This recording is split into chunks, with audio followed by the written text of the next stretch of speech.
Thank you, Jen. As I said, Jen really led the charge for decades to stop that reactor being built and knows that story inside out. So we currently have one site being assessed for the National Radioactive Waste Dump, but when this proposal started in its current incarnation, there were 28 nominations. That got whittled down to 6 on a short list, and then it got knocked off down to the 1, which is Nellie's Country. But when there was the 6 sites, I think we saw an amazing display of solidarity from people from completely different walks of life who would never have met, were thrust together by this government trying to talk about having a nuclear waste dump on one of 6 areas around the country. And we did a joint lobbying trip to Canberra, and I think some of the friendships that were formed from those 6 communities are going to last absolutely forever, because people knew and understood intimately the stress of waking up every single day thinking that they're going to build a waste dump in your community or in your country. And we're really lucky today to have some friends and some guests that have driven from Hill End, which was one of those 6 sites, hours and hours in Sydney, just to join us here today to talk about their part of the story. Here's Robin and Jeff.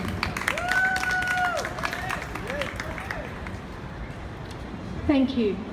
Thanks for the opportunity to speak today. As Nat said, my name is Robin Rayner, and together with my husband Jeff, we own and run Pomonara Merino Stoke at Hill End, a beautiful historical village approximately 75 kilometres from Bathurst in central west New South Wales. On the 13th of November last year, our whole life as we knew it was turned upside down.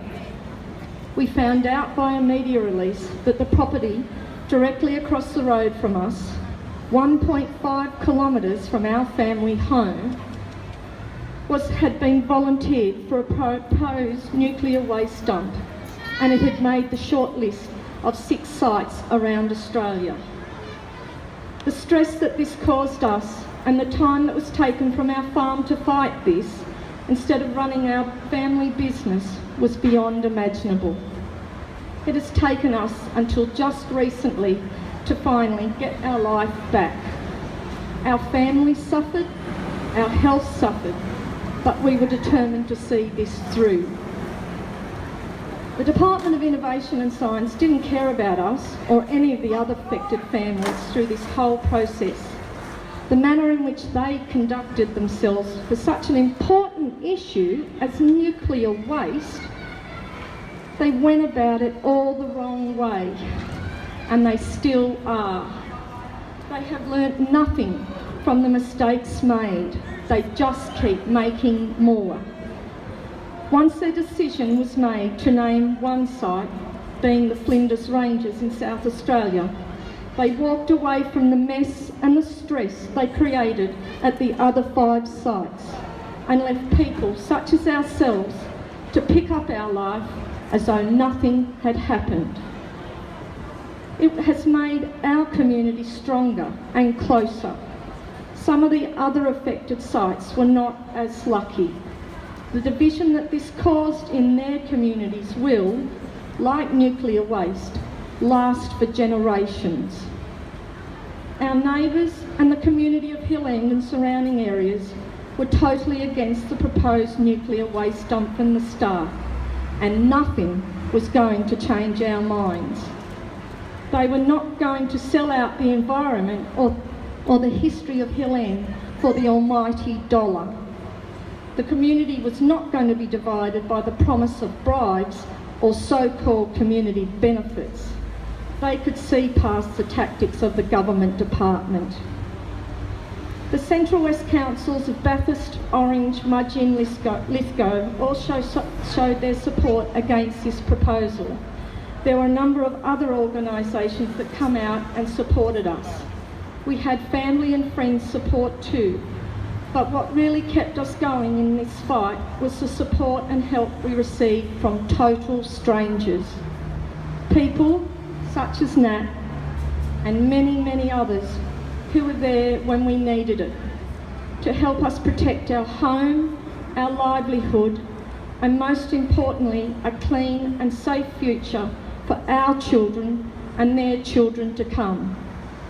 That is why we are here today to support Regina, Nellie and the whole Mackenzie family, along with the Flinders Rangers mob, to show them that they are not alone. This process has been flawed and mismanaged from the beginning and should be stopped right now.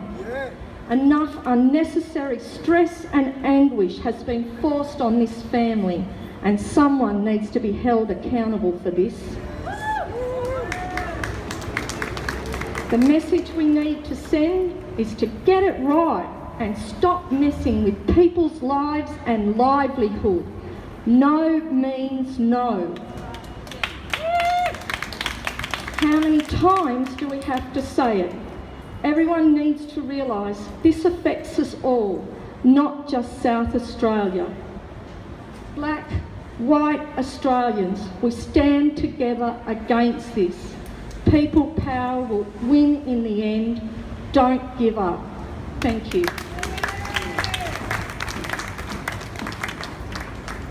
Thank you, Robin and Jeff, for driving all this way just to join us for the rally today. And I know a lot of people in Hillend, after the site was knocked off, said let's have a party, but there was something in Robin's heart, I know, that said we can't have a party until all of these sites are knocked off, because there's still a community suffering under this process. And I think that just shows really the solidarity that's around the country on this campaign. So today there's rallies in Adelaide. There's more than 2,000 people right now marching in Adelaide against this proposal. We've got events in Melbourne, Brisbane, Alice Springs and Perth. So it really is a national day of action that you're part of. We've got a couple more speakers and then we want to bring everyone in for a photo so we can really just consolidate the crowd. But we do have a couple more speakers. I'm going to invite up Brianna McPherson, who's extremely active in the student movement and general everything, to speak about student support for the anti-nuclear movement and campaigns.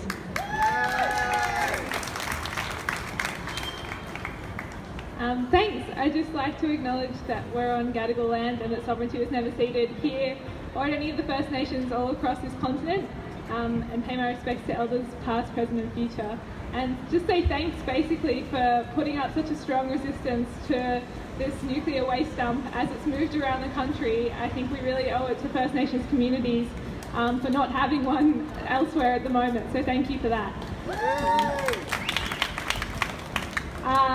Yeah, I'm from the Australian Student Environment Network, and I think there's a long history of students being also opposed to the nuclear industry in general, but particularly waste dumps.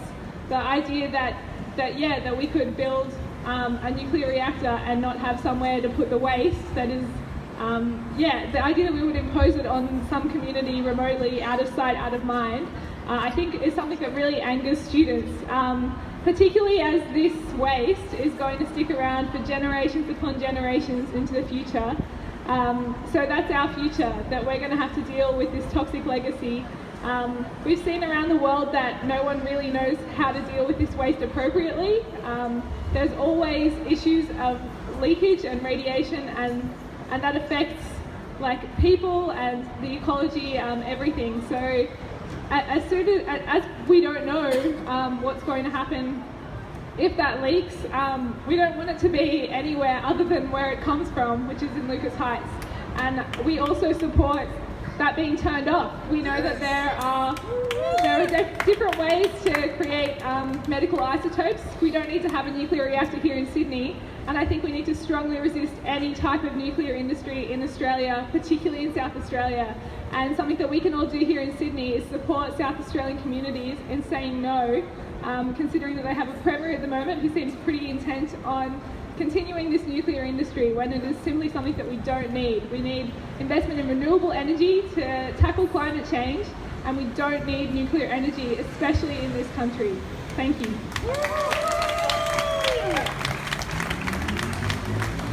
Fantastic, thank you, Bria. I just want to give you some of the numbers now about the international radioactive waste dump proposal, because what's proposed for Nellie's country on Adnyamathanha land is a national dump.